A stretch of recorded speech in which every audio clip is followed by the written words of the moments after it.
Hey everyone, Librarian Gamer here, kicking off a new series on my YouTube channel called Let's Chat. The idea for this series is an informal discussion about a game I'm playing or have played, but not necessarily a review since they tend to be older games and nothing really new. However, sometimes I just really want to talk about a game, and I figured this is a great platform to do it. It's going to be very informal, but I'm going to try and keep the ums and likes and other silence fillers at a minimum, but I kind of don't really promise anything. So to start out, we're going to talk about Assassin's Creed Odyssey.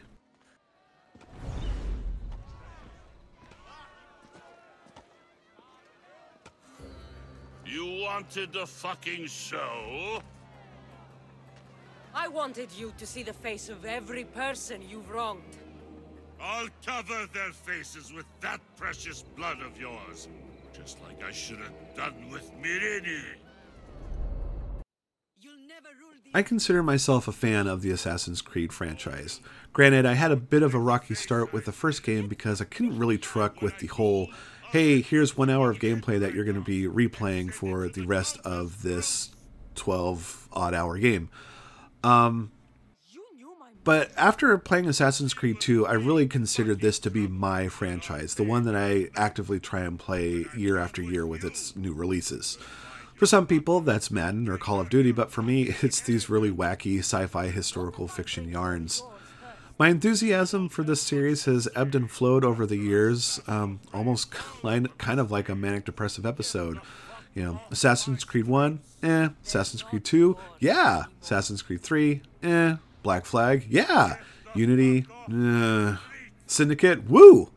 And even, you know, I'll even consider a woo for Assassin's Creed Origins, a game that really changed how people look at this franchise. And if there's one game that was in need of a refresh and reboot, it's certainly this one. That formula that has stuck with the game since Assassin's Creed 2 was getting old, and it was high time something had to change. And boy, did it change. With Origins, it was pretty much passed through the same filter as The Witcher, as far as open world design is concerned, which created for a more dynamic and open-ended Assassin's Creed experience like nothing before. It still had its roots in the overall series, as it featured the very first incarnation of the Assassin Brotherhood, as well as standing on its own 2 feet, separating itself pretty well from all the Templar assassin space Roman nonsense, a notion that I never really felt so strongly about in the sequel, Assassin's Creed Odyssey. On paper, Odyssey seemed like one of those games I never really knew I wanted because it took place in ancient Greece, which, like any kid like me, that was their favorite subject hearing about in school growing up. And also, Odyssey probably has, in my opinion, like the greatest Assassin's Creed protagonist ever. Cassandra is amazing as a mercenary who's just kind of doing her own thing, who then ends up getting caught up in this big mystery surrounding her lineage, as well as the sort of proto-Templar cult that features prominently in Odyssey.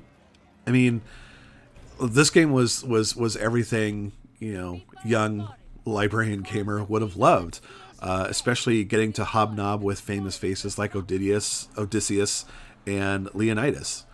And because this was an Assassin's Creed game and the weird sort of people who came before element to it really allows for mythical creatures like Medusa and the Minotaur to exist in a world that is essentially our history, as far as our history is in the Assassin's Creed universe is concerned. And all that's just really cool. For the longest time, I really loved playing this game, taking on main and secondary quests that just advanced Cassandra's narrative, but offered a nice little glimpse into what ancient Greece could have been like to live in. For the most part, it felt like I was actually playing a discovery mode version of Assassin's Creed. But I found that sooner rather than later, I was really suffering from fatigue. A lot of that, I think, has to do with the game's strange three-part storyline that really kind of goes to some strange and convoluted places that I had a hard time getting over. Of course, spoiler alert for those who didn't who have not finished the game by now, but in my 80-plus hour adventure, my attention was split across trying to find and resolve Cassandra's family troubles, investigate the cult, and lock away, this was the weirdest one, lock away the secrets of Atlantis that have been guarded by Pythagoras, who, surprise, is actually your dad.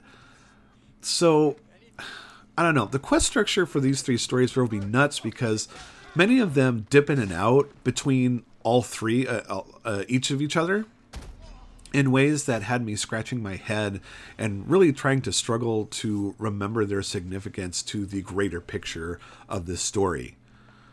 I think what really drove me nuts, though, was the tendency for quests to break out in 3 or 4 smaller quests, sometimes set islands apart, that have to be resolved in order to advance the main quest to the next step.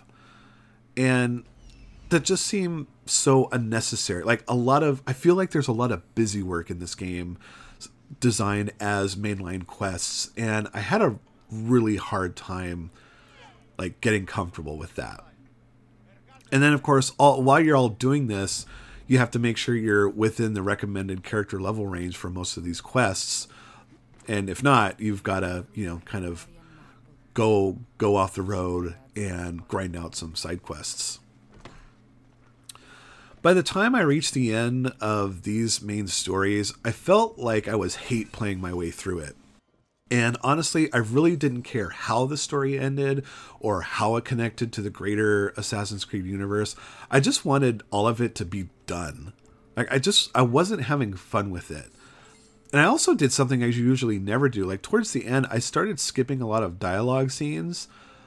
And it's just like, I know what they're going to ask me to do. They're going to have me go find a bandit camp or go talk to somebody who will lead me to a bandit camp or a tomb or whatever, collect some sort of object or kill some sort of, notable person, and then go back to get my reward and then be told to essentially kind of do it all again.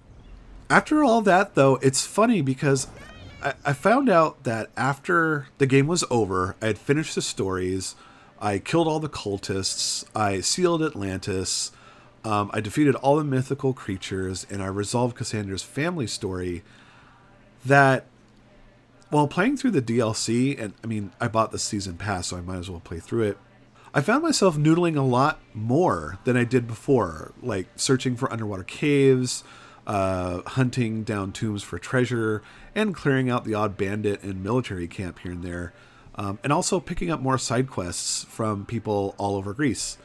And it was actually starting to get fun.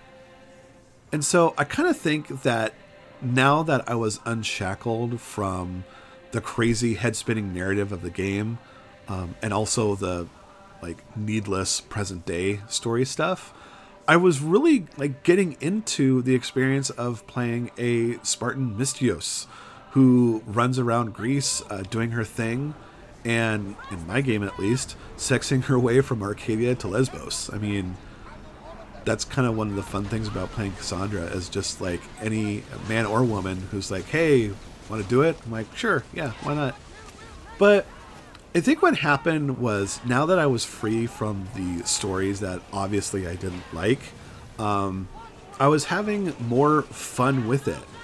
And, it's just, it's kind of weird for me, because I remember just playing through all the game and just saying to myself, why am I doing this? This stuff is dumb. I'm not having fun with it. But now again, I'm free of that. And I'm free from the thing that was driving me nuts about the game, and it's so much better for it. I don't have to deal with the Proto-Templar group anymore, so that's one thing I don't have to really pay attention to. And now I can just enjoy being in that world, being in Assassin's Creed Odyssey's sense of place, which I'll admit it does very well. It's just gotten more fun again. So I think that's pretty great. I found my joy for Assassin's Creed again. And it makes me wonder for the future of this series. 2 games in this sort of huge open world style, I think I kind of feel enough of. If Ubisoft were to come and say, hey, we're going back to the old style of Assassin's Creed, I would not be offended by that at all. it'd be nice to go back.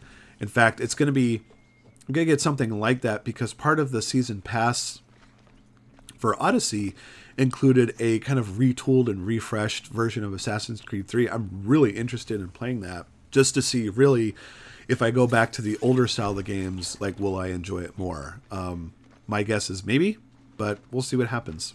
That's pretty much just my thoughts on Assassin's Creed Odyssey. Again, this wasn't really a review. It's just I had some thoughts and I wanted to talk about them. Have you played Assassin's Creed Odyssey? If you have, I'd be happy to hear your thoughts. I know I'm probably in a minority as far as not liking the main story. But, you know, if you have some fun experiences or anything like that, please share them below, and I'd be happy to hear what you think. So, thanks very much, everybody. This has been Librarian Gamer for Let's Chat Assassin's Creed Odyssey, and I will see you next time.